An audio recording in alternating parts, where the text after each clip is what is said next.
అందరికీ నమస్కారాలు. గౌరవనీయులు సహచర మంత్రివర్గ సభ్యులు నారాయణ గారు, గౌరవ శాసనసభ్యులు శ్రావణ్ కుమార్ గారు, సిఆర్డిఏ కమిషనర్ గౌరవనీయులు భాస్కర్ గారు, అమరావతి కార్పొరేషన్ మేనేజింగ్ డైరెక్టర్ అయినటువంటి లక్ష్మీపార్సారథి గారు, ఈరోజు ఈ కార్యక్రమానికి వచ్చిన రైతు సోదరి సోదరులందరికీ, అదే మాదిరిగా పత్రికా విలేకరులందరికీ నమస్కారాలు, అభినందనలు, శుభాభినందనలు. ఒక చరిత్ర తిరగరాయడానికి మనం ఇక్కడ సమావేశమయ్యాం. నాకు బాగా జ్ఞాపకం.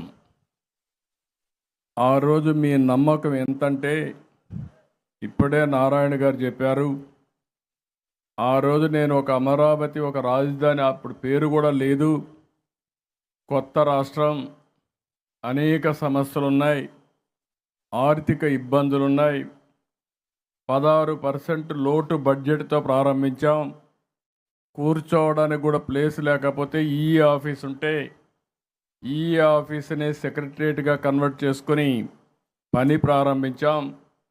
హైదరాబాద్ నుంచి ఉద్యోగస్తులు రావాలంటే తాత్కాలికంగా అక్కడుంటే 10 ఏళ్ళు ఉండడానికి అవకాశం ఉన్నా, హైదరాబాద్ నుంచి పరిపాలిస్తే శాశ్వతంగా ఈ ప్రాంతం అభివృద్ధి కాదనే ఆలోచనతో 2 ఏళ్లలోనే ఇక్కడికి రావాలని చెప్పి ప్రయత్నం చేసి, ఆ రోజు నేను ఒక పిలిపిచ్చాను.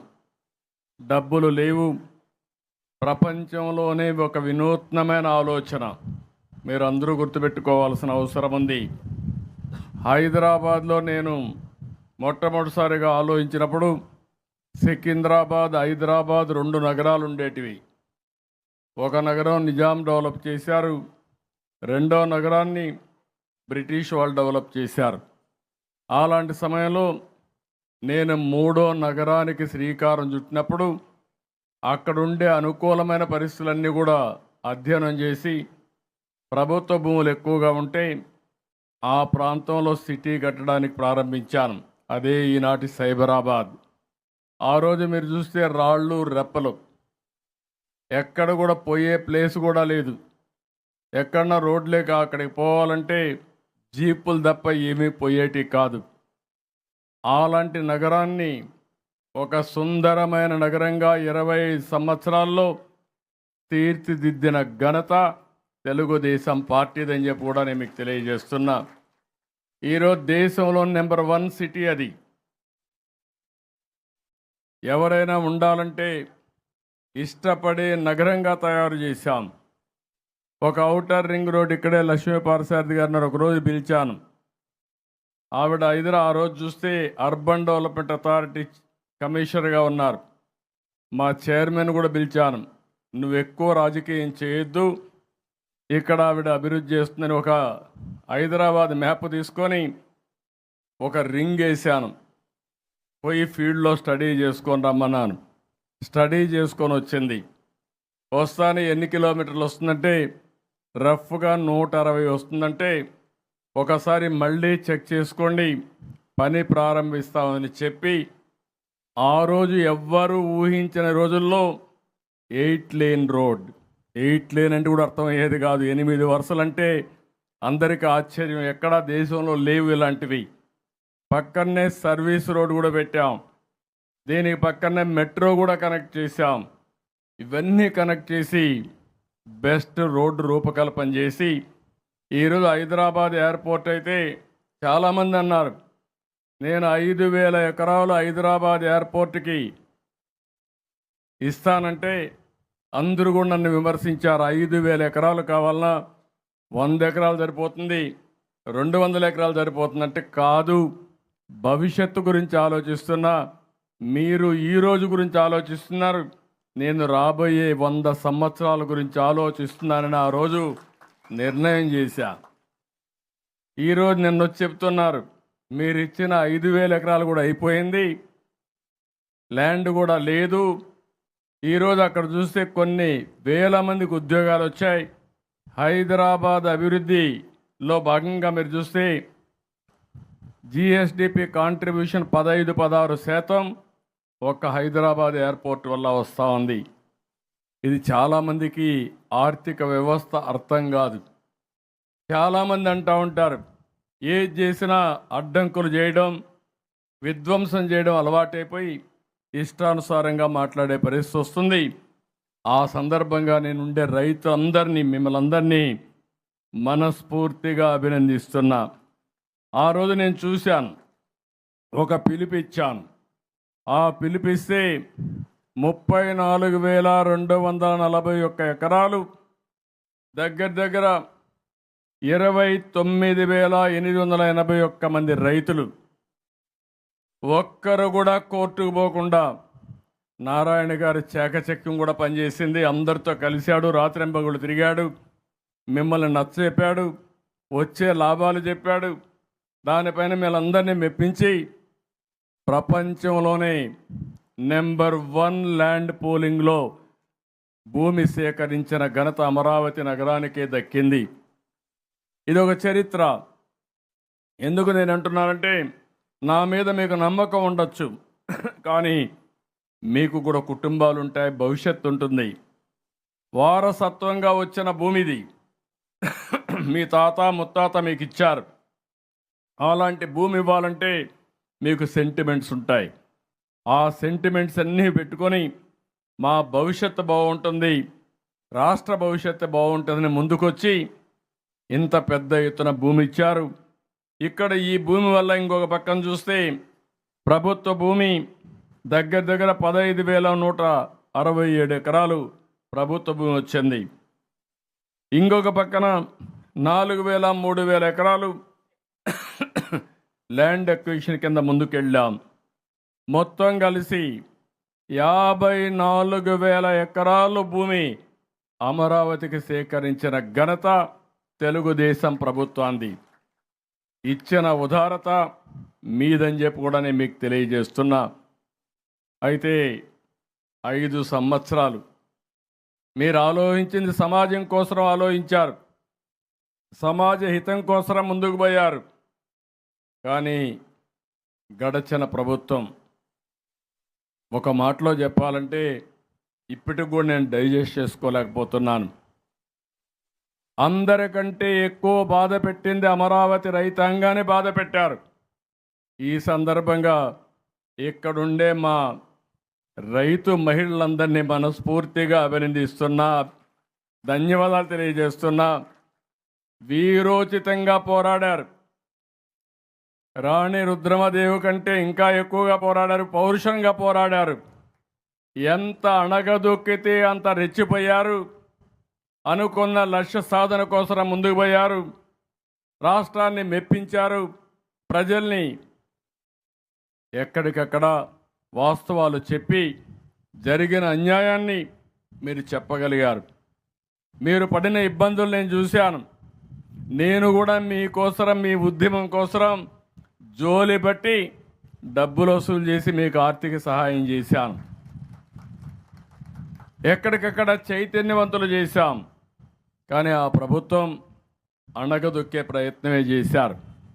కడాన మీరు న్యాయస్థానం టు దేవస్థానం పోతే దారంతా కూడా భోంచేయడానికి కూడా అవకాశాలు ఇవ్వకుండా, గెస్ట్ అక్కడుండే చౌల్ట్రీస్ కానీ లేకపోతే మ్యారేజ్ హాల్స్ కానీ ఏవి ఇవ్వనీయకుండా చేస్తే రోడ్డు మీద కూర్చొని భోంచేసే పరిస్థితి వచ్చారు. అడుగు అడుగున అణగదొక్కారు. ఇక్కడ కూడా నేను చూశాను, మీరు పోరాడుతూ ఉంటే మీ ఇండ్ల మీద ఆడపడుచుల యొక్క బాత్రూముల పైన కూడా డ్రోన్స్ వేసి ఒక విధంగా చెప్పాలంటే పైశాచిక ఆనందాన్ని పొందారు. అవన్నీ నా కళ్ళ ముందర కనపడుస్తున్నాయి. కానీ దైవ నిర్ణయం, ఈ పవిత్రమైన పుణ్య భూమి యొక్క పవర్. నేను ఆ రోజు ఒకటే ఆలోచించాను, అమరావతికి మీరు ల్యాండ్ ఇచ్చిన తర్వాత, భూసేకరణ అయిన తర్వాత సాక్షాత్తు ప్రధానమంత్రి గారిని పిలిచి ఇక్కడ ఫౌండేషన్ వేశాం. నేను ఒక పని చేసింది మీరు చూస్తే, రాష్ట్రంలో ఉండే అన్ని దేవాలయాల్లో, అన్ని మసీదుల్లో, అన్ని చర్చల్లో ప్రపంచంలో ఉండే అన్ని పుణ్యక్షేత్రాల్లో పవిత్రమైన జలాన్ని తీసుకుని, పవిత్రమైన మట్టిని తీసుకుని ఆ దేవాలయాల్లో పూజలు చేసి ఆ బలమంతా తీసుకొచ్చి ఇక్కడ ఈ భూమిని పునీతం చేశాం. ఆ పవరే మనల్ని కాపాడింది. ఈరోజు ఎంతమంది రాక్షస మోక వచ్చినా, ఎన్ని విధ్వంసాలు చేసినా ఈ అమరావతిని బతికించిన ఘనత ఇక్కడుండే రైతాంగానిది. ఆ పవరు ఇక్కడుండే పవిత్రమైన భూమిదని చెప్పి కూడా నేను మీకు తెలియజేస్తున్నా. ఈరోజు మళ్ళా ప్రాణ ప్రతిష్ఠ చేశాం.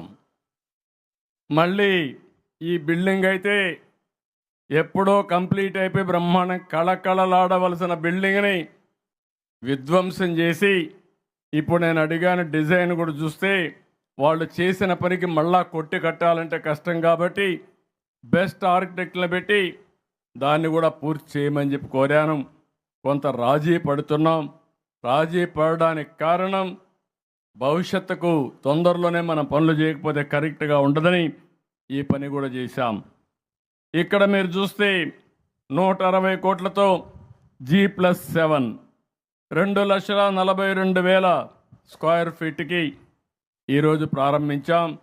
ఇప్పుడే సిఆర్డీఏ కమిషనర్ భాస్కర్ గారు చెప్పారు, మేము వీలైనంత తొందరలో అంటే 4 నెలల్లోనే పని పూర్తి చేస్తామని చాలా స్పష్టంగా హామీ ఇచ్చారు. హామీ ఇవ్వడం కాదు, ఈ రోజు నుంచి 4వ నెల అవుతానే 161వ రోజున, అంతేనా, 121వ రోజున మళ్ళీ ఇక్కడికి వస్తా, ఇనాగరేషన్ చేస్తామని చెప్పి కూడా నేను మీకు తెలియజేస్తున్నా. ఎప్పుడు నేను ఎక్కడ రాష్ట్ర ప్రజానీకం అర్థం చేసుకున్నారు. నేను మొదటి రోజునే చెప్పాను, అన్ని ప్రాంతాలు అభివృద్ధి చేస్తాం.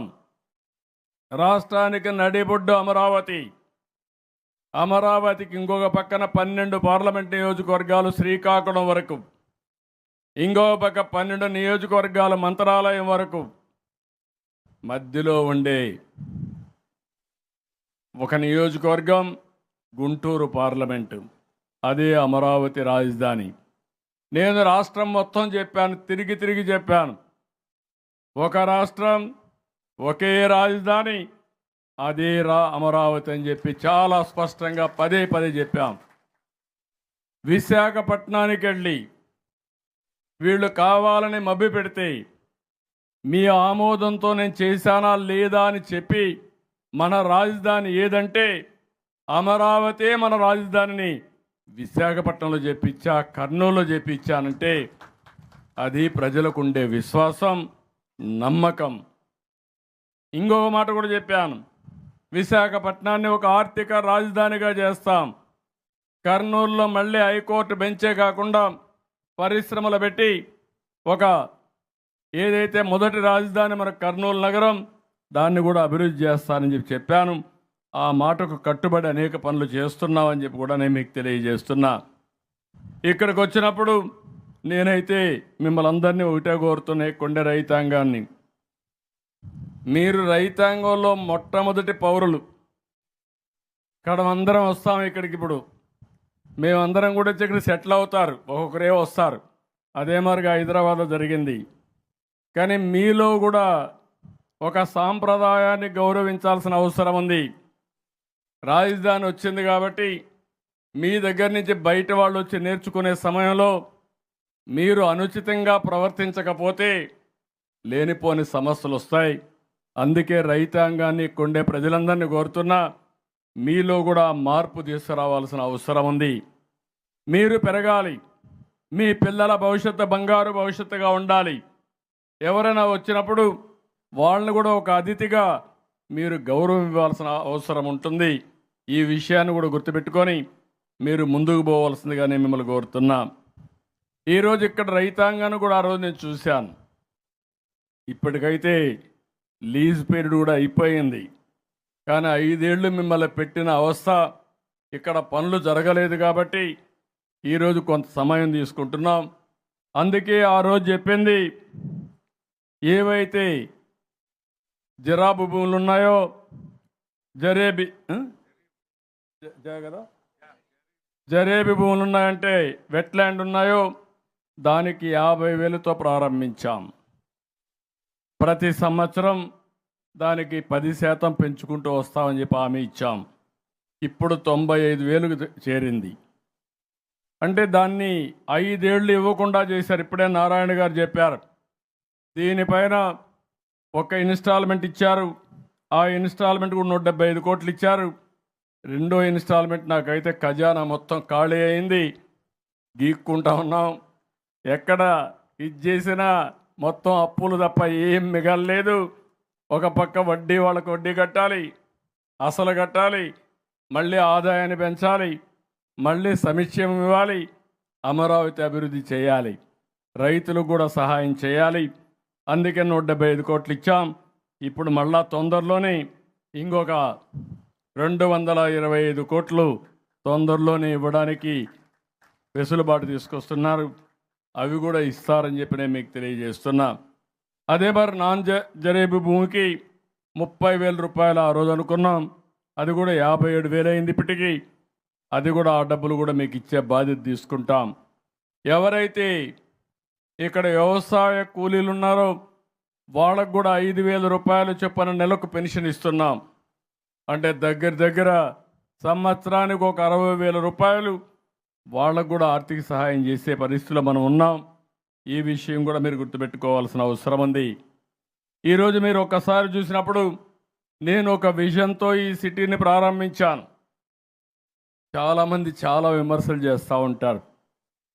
అల్టిమేట్గా మన సంకల్పం చాలా గొప్పది. ఆ సంకల్పం ఉంటే ఈరోజు కానీ రేపు కానీ ఎల్లుండి కానీ దాన్ని సాధించే శక్తి మనకు ఉంటుంది. అదే నా నమ్మకం, అదే నా విశ్వాసం. నేను హైదరాబాద్ను అభివృద్ధి చేస్తే చాలామంది విమర్శించారు. నేను ₹1 కూడా హైదరాబాద్ పైన ఖర్చు పెట్టలేదు. అక్కడ భూమి ఉంది, నీళ్లు తీసుకుపోయా, కరెంట్ ఇచ్చా, ప్రపంచానికి చెప్పా ఇది రాబోయే రోజుల్లో ఒక సుందరమైన నగరంగా తయారవుతుంది, వచ్చి పెట్టుబడులు పెట్టమన్నా. ఐటీకి ప్రాధాన్యత ఇచ్చా, అందరూ వచ్చారు.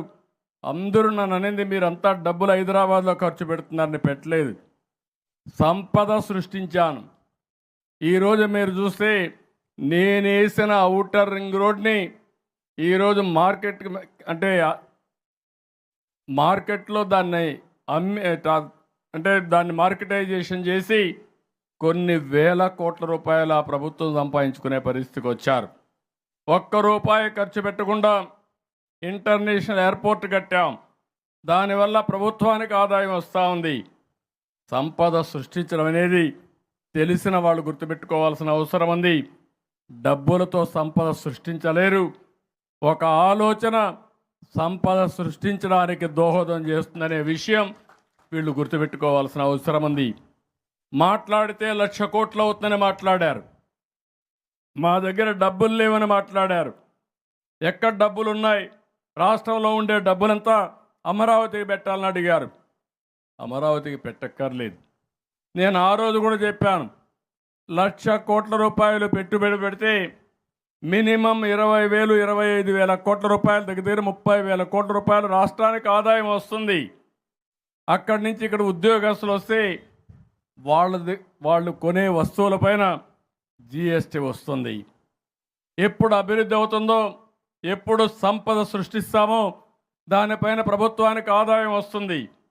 నేను మొట్టమొదటి నుంచి కూడా చెప్పింది, అమరావతి ప్రభుత్వ పెట్టుబడుల కంటే ఇది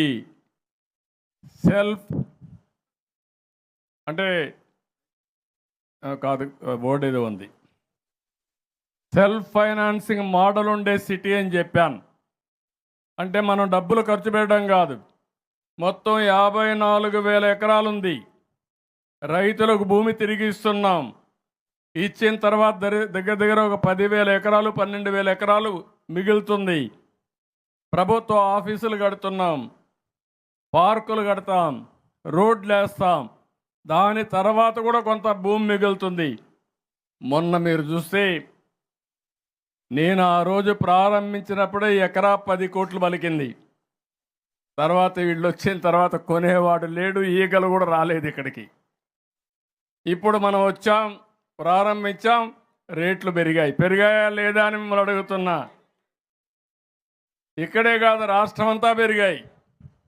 ఎప్పుడు కూడా అభివృద్ధి చేస్తే ప్రజలకు న్యాయం జరుగుతుంది, భూముల విలువ పెరుగుతుంది, ఆదాయం పెరుగుతుంది. ఆ ఆదాయం వల్ల జీవన ప్రమాణాలు పెరుగుతాయని చెప్పి కూడా నేను మీకు తెలియజేస్తున్నా.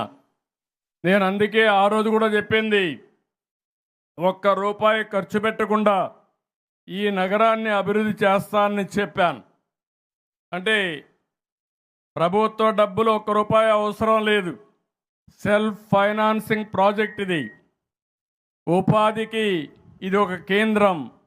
పేద ప్రజలకు భవిష్యత్తులో సంక్షేమ కార్యక్రమాలు చేయడానికి ఆదాయాన్ని సృష్టించే ఒక గనిది.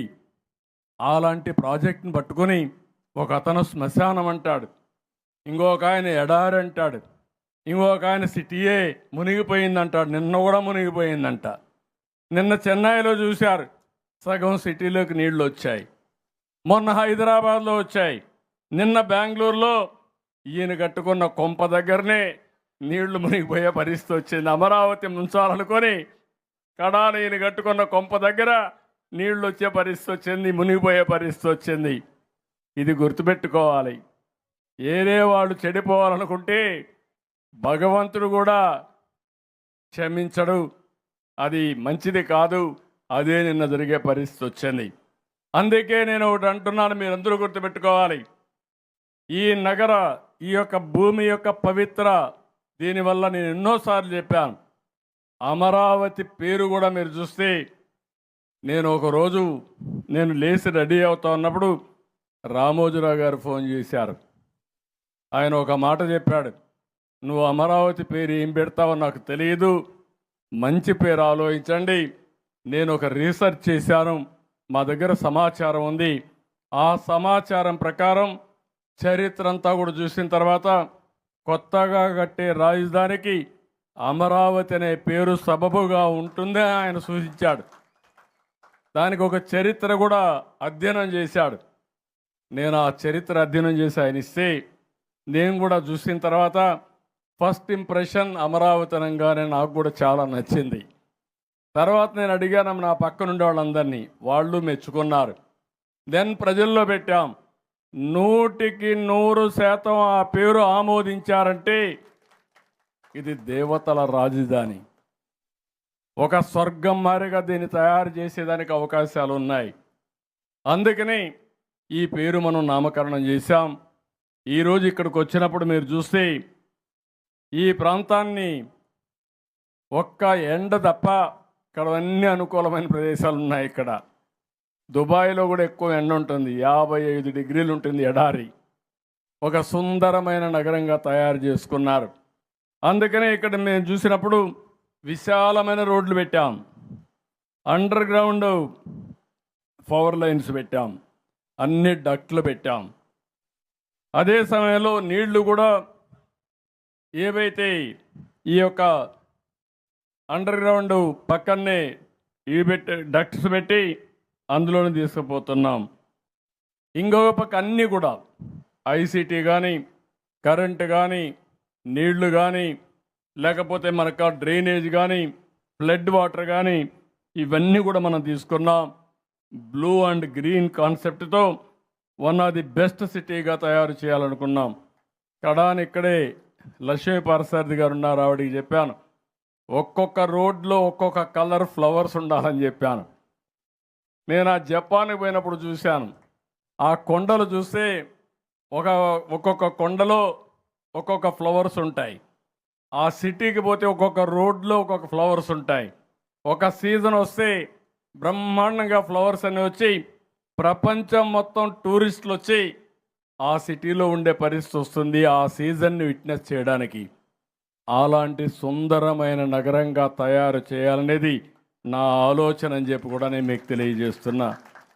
ఇన్ని చేస్తే దుర్మార్గులు ఎన్ని చేయాలని అన్ని చేశారు. కడాని ఇక్కడుండే మొరం కూడా దొంగిలించకపోయారు, రోడ్లు దువ్వేశారు, ప్లాట్లు కూడా దువ్వేశారు. ఇంకా ప్లానింగ్ కూడా చాలా బాగా చేశాం. సెంట్రల్ గవర్నమెంట్, కేంద్ర ప్రభుత్వం సెంట్రల్ విస్టా తయారు చేశారు. మందు కూడా అలాంటి బ్యూటిఫుల్ ప్లానింగ్ చేశాం. ఇది కానీ పూర్తయితే చాలా అందంగా వచ్చే పరిస్థితి వస్తుంది. అవన్నీ కంప్లీట్ చేస్తాం. ఇంకొక పక్కన మీరు ఇక్కడ చూసినప్పుడు దగ్గర మీరందరూ 1631 రోజులు ఉద్యమం చేశారు. చరిత్రలో ఒక రాజధానిని కాపాడుకోవడానికి ఇంత పెద్ద ఉద్యమం చేసిన ఏకైక సందర్భం అమరావతి పరిరక్షణ సమితి అని చెప్పి కూడా నేను మీకు తెలియజేస్తున్నా. అయితే విధ్వంసం పోయింది, ఇప్పుడు కన్స్ట్రక్షన్ ప్రారంభమైంది. అదే సమయంలో ఎప్పుడైనా సరే విధ్వంసం అనేది శాశ్వతం కాదు, అరాచకం అనేది శాశ్వతం కాదు. కానీ మనం చేసే మంచి పనులు శాశ్వతంగా ఉంటాయి. అదే ఈరోజు అమరావతికి జీవం పోసే పరిస్థితి వచ్చింది. ఇప్పటికే విట్టు పనిచేస్తూ ఉంది, ఎస్ఆర్ఎం పనిచేస్తూ ఉంది, అమృత్ యూనివర్సిటీ రెడీ అవుతుంది. అదే సమయంలో ఇంకా కొన్ని బెస్ట్ యూనివర్సిటీస్ మీరు ఒకసారి చూస్తే ఏదే ఎక్స్ఎల్ఆర్ఐ వచ్చే పరిస్థితికి వచ్చారు. ఇంకొక పక్కన bar council of India, Bengaluru law university ఎట్టయితే ఉందో అలాంటి లా యూనివర్సిటీ వచ్చే పరిస్థితి వచ్చింది. ఇంకొక పక్కన బిట్స్ పిలాని కూడా ఎవరైతే బిర్లా ఉన్నాడో ఆయన కూడా దాన్ని కూడా యాక్సెప్ట్ చేశాడు. అన్నీ తొందరలోనే ప్రారంభమవుతాయి. నేను ఆలోచించేది ఒకటే తెలియజేస్తున్నా. ఈరోజు ఇంకొక పక్కన మనం చూస్తే దీనివల్ల భవిష్యత్తులో చాలా నగరాలు డెవలప్ అవుతున్నాయి. కానీ భారతదేశం ఇంకా రాబోయే రోజుల్లో నిర్మాణం చేసే ఏకైక నగరం అమరావతి అనే విషయం మనం అందరం గుర్తుపెట్టుకోవాల్సిన అవసరం ఉంది. కనీస చరిత్రలో ఈ నగరమే ఉంటుంది. అలాంటి సుందరమైన నగరాన్ని మనం ఇక్కడ తీసుకెళ్తాం.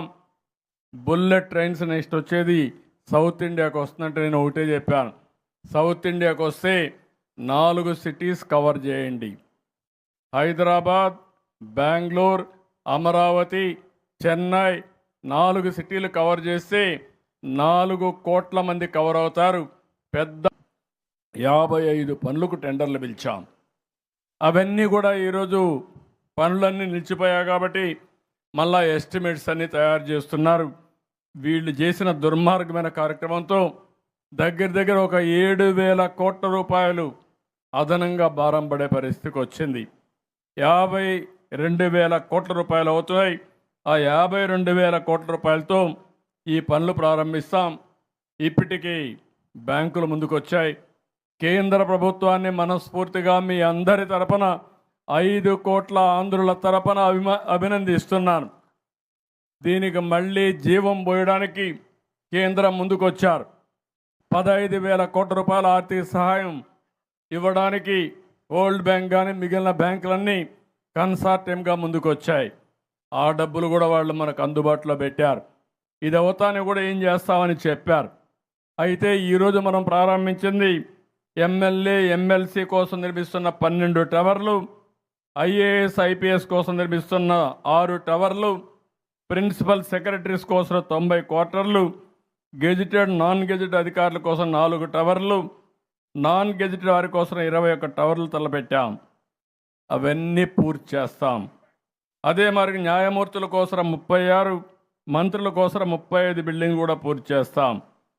ఇవే కాకుండా ఏదైతే అసెంబ్లీ, అదే మరి సెక్రటరియట్, అదే మరి హైకోర్టు ఉన్నాయో అవి కూడా ప్రారంభిస్తాం.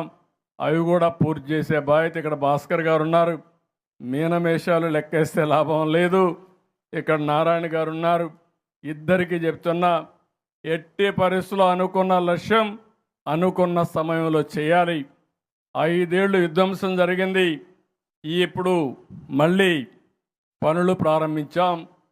జెట్ స్పీడ్లో పనులు చేసి మళ్ళీ ఈ ప్రాంత అభివృద్ధికి మీరు ముందుకు పోవాల్సిన అవసరం ఉంది. అన్నీ కూడా ట్రాన్స్పరెంట్గా చేయండి. ఏ ఒక్కరు కూడా విమర్శించడానికి వీలు లేదు. అదే సమయంలో ఏమాత్రం స్పీడ్లో రాజీ లేదని చెప్పి నేను మీకు తెలియజేస్తున్నా. 5 ఏళ్ళు సమయం పట్టింది. ప్రపంచంలో కొన్ని మార్పులు కూడా వచ్చాయి. మనం కూడా ఆ రోజు ఒక 30-40 సంవత్సరాల తర్వాత ఏమేమి ఉన్నాయో అవన్నీ తీసుకొచ్చాం.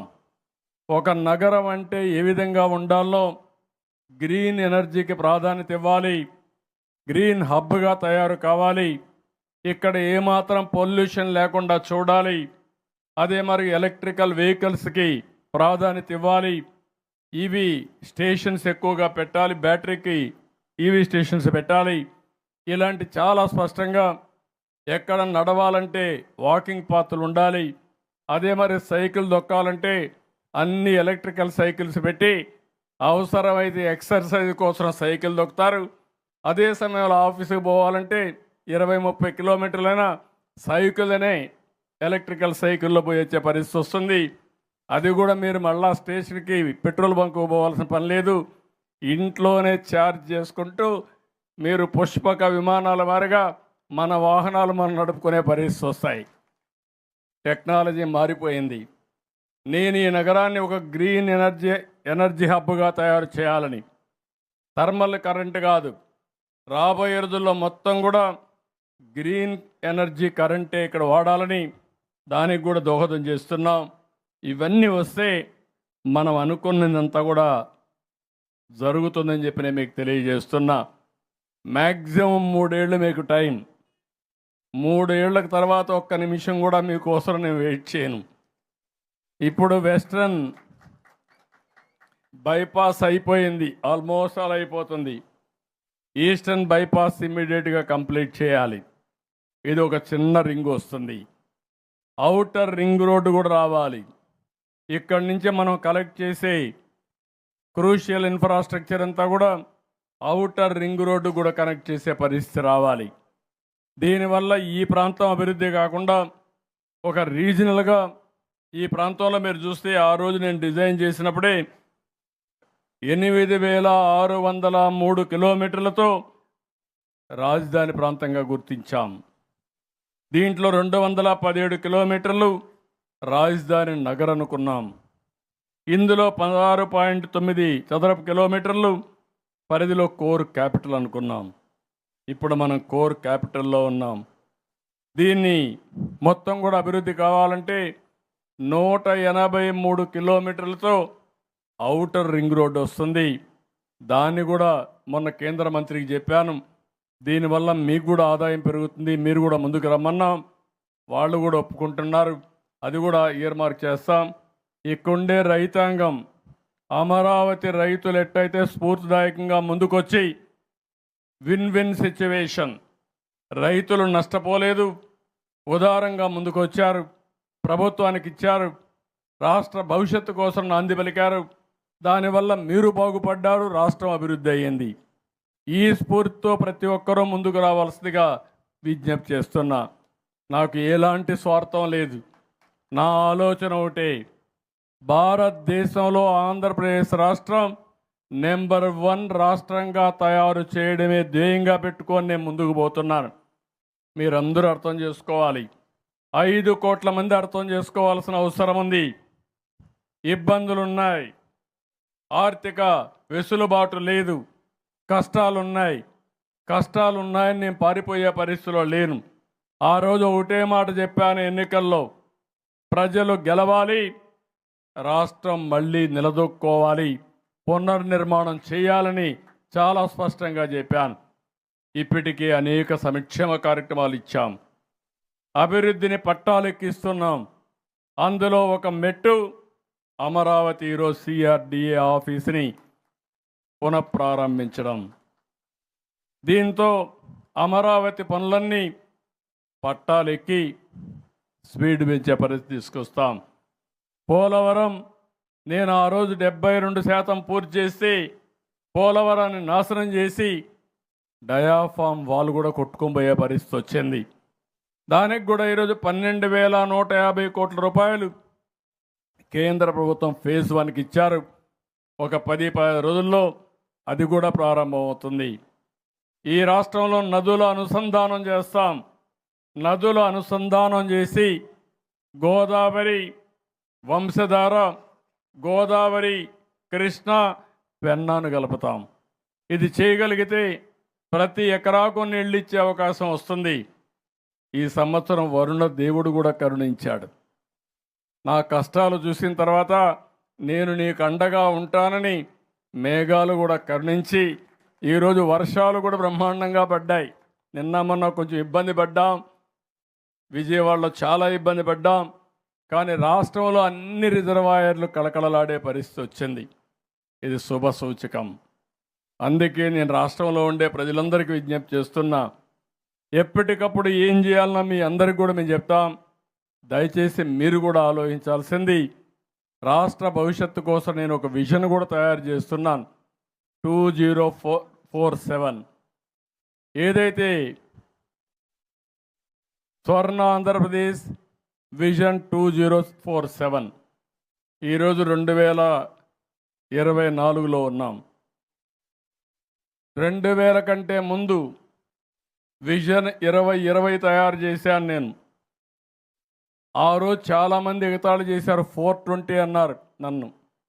కానీ నన్ను 420 అన్న వాళ్ళు 420లుగా మిగిలిపోయి నా విజన్ మాత్రం బ్రహ్మాండంగా రాణించే పరిస్థితి వచ్చింది. హైదరాబాద్ నగరం ప్రపంచంలోనే ఒక బ్రహ్మాండమైన నగరంగా తయారైంది. అందుకే అంటున్నా, ఈరోజు నేను చెప్పేది 420లకు అర్థం కాదు, వాళ్ళు అర్థం చేసుకోలేరు.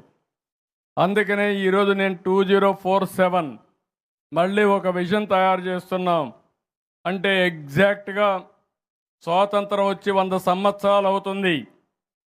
100 సంవత్సరాల కంటే ముందు మనం బానిసలుగా ఉండి 100 సంవత్సరాలు ఉత్సవాలు జరుపుకునే సమయంలో ప్రపంచంలోనే భారతదేశం 1వ స్థానంలో 2వ స్థానంలో ఉంటుంది. ప్రపంచంలోనే తెలుగువారు అగ్రస్థానంలో ఉండాలని, భారతీయులు ముందుండాలని నా ప్రగాఢమైన ఆలోచన, ఆకాంక్ష. ప్రధానమంత్రి నరేంద్ర మోడీ గారు కూడా ఆ ధ్యేయంతో పనిచేస్తున్నారు. ఆయన కూడా వికసిత్ భారత్ 2047 విజన్ తీసుకొచ్చారు. దాన్ని ఏ విధంగా మీకు కూడా ఒకటే విజ్ఞప్తి చేస్తున్న, రాష్ట్రంలో ఉండే అందరికీ, ప్రతి ఒక్క కుటుంబం ఆలోచించండి. మేము రాష్ట్రాన్ని అభివృద్ధి చేసే బాధ్యత మేము ఆలోచిస్తాం. రోడ్లు ఎట్టుండాలి, మీరు పండించిన పంటలు ఎక్కడ అమ్మాలి, ఏం చేస్తే మీ ఆదాయాలు పెరుగుతాయి. అందుకే నిన్న కూడా ఒక మాట మాట్లాడాను, ప్రతి ఒక్క ఇంటికి ఒక పారిశ్రామికవేత్త ఉండాలని, ఒక ఎంఎస్ఎంఈ పెట్టాలని. ఒకప్పుడు నేను చెప్పాను, ప్రతి ఒక్క ఇంట్లో ఒక ఐటీ ప్రొఫెషనల్ ఉండాలని. ఈరోజు నేను ఆ రోజు చెప్పిన మాట విని చాలామంది బాగా చదివిస్తే అమెరికాకు పోయినా, ఆస్ట్రేలియాకు పోయినా, ఆఫ్రికాకు పోయినా, హైదరాబాద్, బెంగళూరు, ఏ సిటీకి పోయినా తెలుగు వాళ్ళే ఉన్నారంటే అది నేను చూపించిన చొరవ, అది నేను ఊహించినటువంటి విజన్ అని చెప్పి నేను మీకు తెలియజేస్తున్నా. అందుకే ఈరోజు నేను మళ్ళీ ఒక విజన్ ఇస్తున్నాను. దానికి కావాల్సిన అనుకూలమైన పరిస్థితులు మేము క్రియేట్ చేస్తాం. అది మీరు గుర్తుపెట్టుకోవాల్సింది, 1 ఫ్యామిలీ 1 ఎంటర్‌ప్రెన్యూర్. ప్రతి ఒక్క ఇంట్లో వ్యవసాయం చేస్తూనే ఇంట్లో ఒకరు ఒక చిన్న పరిశ్రమ, కనీసం చిన్న వ్యాపారం ఏదో ఒకటి చేసేట్టుగా చేయగలిగితే అది శాశ్వతంగా ఉంటుంది. ప్రపంచమే హద్దుగా మనం పనిచేయాలి. అందుకే మొన్న నేను ఒక మాట చెప్పాను, ఒకప్పుడు మనం అనేవాళ్ళం think globally, act globally, locally. అంటే థింక్ గ్లోబలీ అంటే ప్రపంచం మొత్తం ఎటు జరుగుతుందో చూసుకొని అవన్నీ మీ ఊర్లో మీరు అమలు చేయండి అని. ఇప్పుడు నేను చెప్పేది థింక్ గ్లోబలీ, యాక్ట్ గ్లోబలీ. దానికి కారణం మీరు చూస్తే, మీ ఊర్లో కూర్చొని ప్రపంచానికి సేవలు అందించే టెక్నాలజీ వచ్చిందంటే అది ఈరోజు ఉండే పరిస్థితి. ఇంకొక మాట కూడా చెప్పాను, మన జనాభాను కూడా మనం మేనేజ్ చేసుకోవాల్సిన అవసరం ఉంది. ఇప్పుడు ఇవన్నీ జరుగుతున్నాయంటే 2047 వరకు మనకు డెమోగ్రఫిక్ డివిడెంట్ ఉంటుందంటే జనాభా యంగ్స్టర్స్ ఎక్కువ ఉంటారు. 2047 తర్వాత ఎక్కువ ముసలి వాళ్ళు ఉంటారు. ఇప్పుడు చాలా దేశాల్లో ముసలి వాళ్ళు ఎక్కువైపోయారు. యూరోప్ కానీ, చైనా కానీ, జపాన్ కానీ అంతా ముసలి వాళ్ళు ఎక్కువయ్యారు, యంగ్స్టర్స్ తగ్గిపోయారు. ఇప్పుడు సౌత్ ఇండియాలో కూడా ఏజింగ్ ప్రాబ్లం వస్తూ ఉంది. అంటే ఇక్కడ మీ అందరికీ ఆడబిడ్డలు చెప్తున్నా, జీవిత కాలంలో ఆడబిడ్డలందరూ 2.1 బిడ్డలకు జన్మనిస్తే జనాభా స్టేబుల్గా ఉంటుంది.